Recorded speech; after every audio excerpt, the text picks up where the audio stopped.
Fog. Yeah, well, that's what happened when the low cloud cover, the valley fog, started to dissipate. So we had some hazy sunshine, and then we get the fog that sets in. And we are looking at less likely of a chance, but we do have some areas where there's some fog. And we're going to take a look at that in just a moment. Right now, let's take a look at our temperatures. And boy, we've been struggling to warm up. We're looking at mid-40s right now.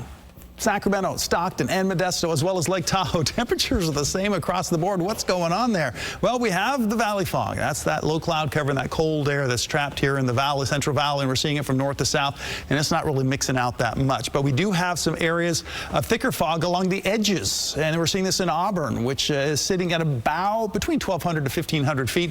We have 2.5 mile visibility, so that's not too bad, but a little bit thicker visibility. We had it down to 1/4 mile in Ione, but now reporting a 2.5 mile visibility. Elsewhere, we're looking at visibilities anywhere from 3 to 5 miles up and down through the San Joaquin Valley and through the Sacramento Valley. So this weather pattern, again, we talk about it over and over again. This ridge of high pressure is not moving. And so all of this wet weather and the active weather is going north of California, then diving down into the Great Basin. So it looks like Idaho, Utah is going to be seeing some snow and some rain. But California, we're not going to be seeing much here. This ridge of high pressure is going to be moving a little bit closer, and as it does, it's going to continue its just stranglehold on keeping that valley fog around. So I don't really see a whole lot that's going to break up this weather pattern.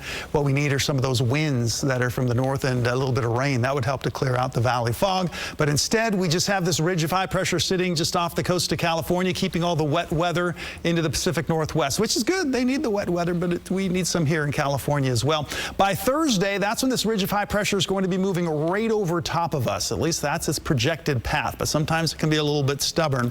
And as this moves more to the east, that should shift things a bit. We could start seeing some of this wet weather move in, but again, that's down the road. That's a ways away. That's not going to be happening anytime soon. So we've got a whole week ahead of us that's looking dry and conditions like this. So tomorrow, we will see more valley fog across the valley. Temperatures, I think many spots will stay in the 40s for daytime highs tomorrow. If you get lucky and get some hazy sunshine breaking out, we may get into the low 50s. But for the foothills, temperatures in the 50s in Auburn and Placerville, depending on your elevation. If you get up above 1,500 feet, your temperatures are going to be quite a bit warmer. You'll get a lot more sunshine. If you're down below that, you're going to be dealing with some of this valley fog.